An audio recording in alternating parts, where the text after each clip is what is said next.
Well, let's focus a little bit on policy, Chris, because we've spoken about the benefits of fossil fuels.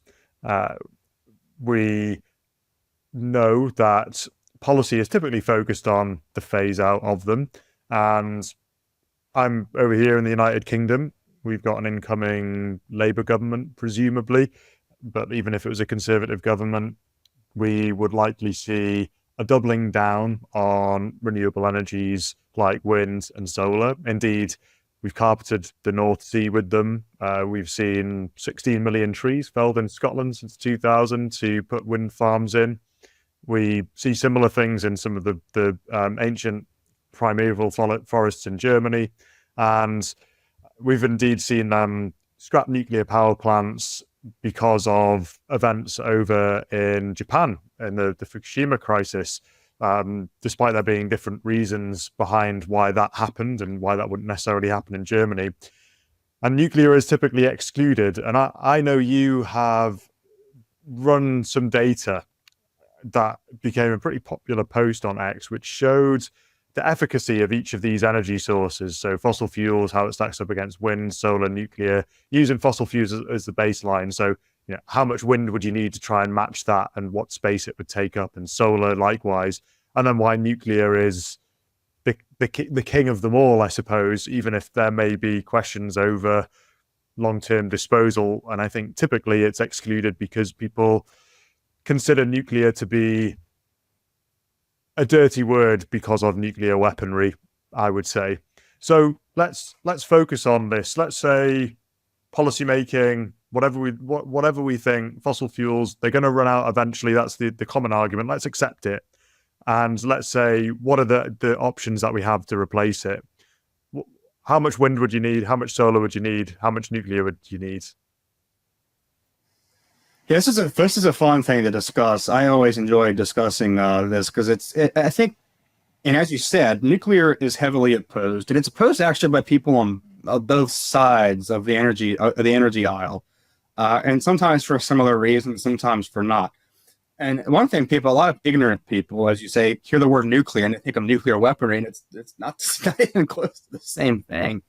And they hear the word nuclear and there's like the stigma around it. And then we also have people that fear because we've had accidents like Chernobyl and we had 3 Mile Island, although nobody was killed from 3 Mile Island, and we had Fukushima, but that was also because it was on a fault line and there was a tsunami. So maybe don't build them near the coast or on a fault line. But by far, nuclear power, it kills the least people per terawatt hour.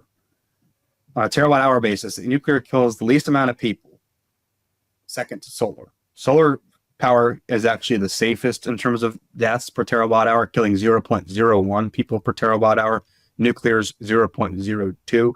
Now, if you just exclude solar farms, you look at rooftop solar because of the installation and all that and the maintenance. Rooftop solar is actually deadlier than nuclear power. But if you include solar farms and all these solar arrays and fields and stuff, it's actually a little bit safer. But nuclear is by far more safer than coal, and it's safer than natural gas and oil, and safer than wind, and even far safer than hydropower. You can look at this data, and Our World in Data actually has a whole site dedicated to that specific topic.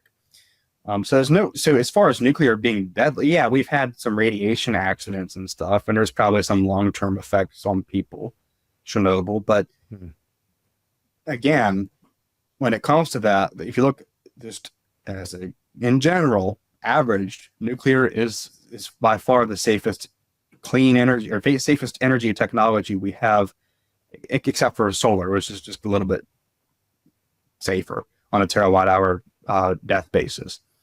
But when it comes to you look at the facts here, nuclear power is far superior. It's a far superior. If we have, say, fossil fuels are going to run out. Now, obviously, we've heard about peak oil since the 1970s, and eventually, it is a non-renewable energy.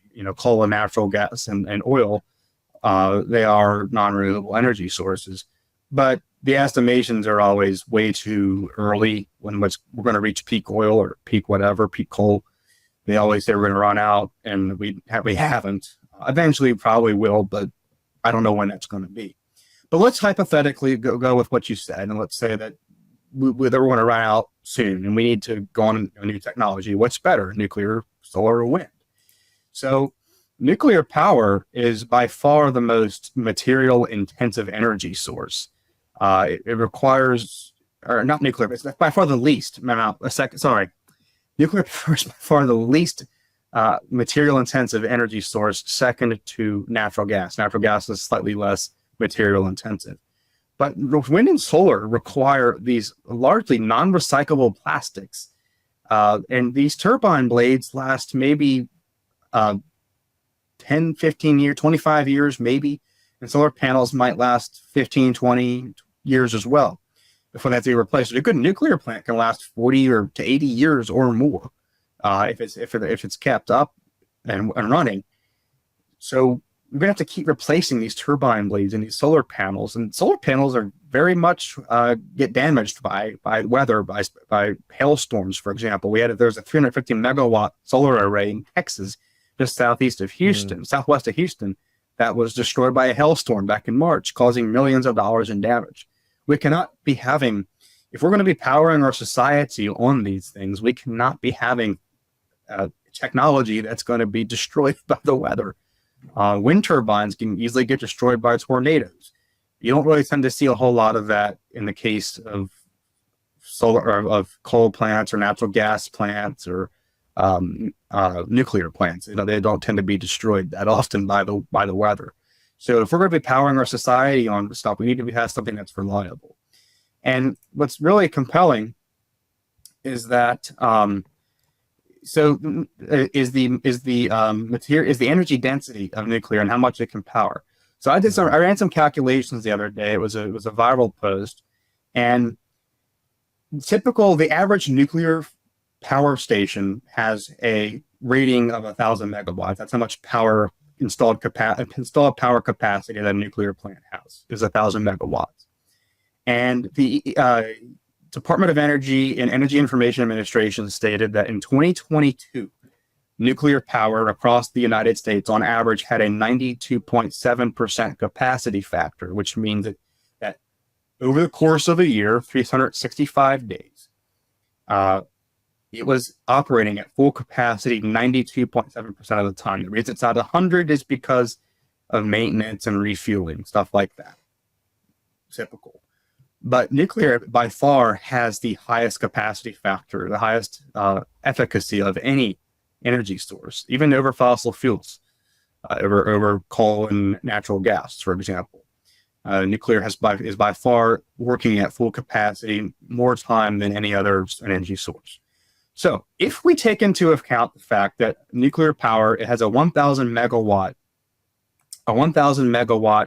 installed power capacity, and it's going to be generated. So it's going to be generated this electricity over 24 hours a day for 365 days a year. That's 8.76 terawatt hours of electricity per year. Now, if we assume that it has a 92%, that's with full capacity. If we assume that it has a 92.7 capacity factor, then it generates 8.12 terawatt hours of electricity.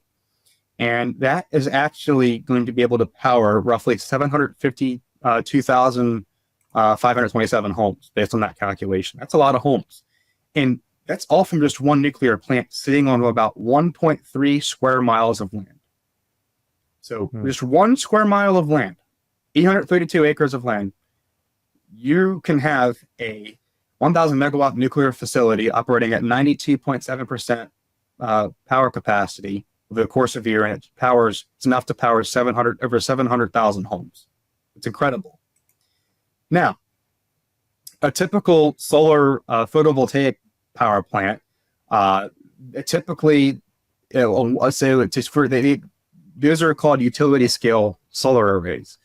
And in order to qualify as a utility scale solar array, you have to have an installed power capacity of 1 megawatt. And 1 megawatt, the rule of thumb is that for every megawatt of solar, you need about 10 acres of land, and that's according to the Solar Energy Industries Association. So I'm not just making this number up. This is from the solar industry themselves. And but most utility scale solar farms have an installed capacity between 10 and 100 megawatts. And so we'll be generous. We'll assume that a solar, let's assume that there's a 100 megawatt solar PV array.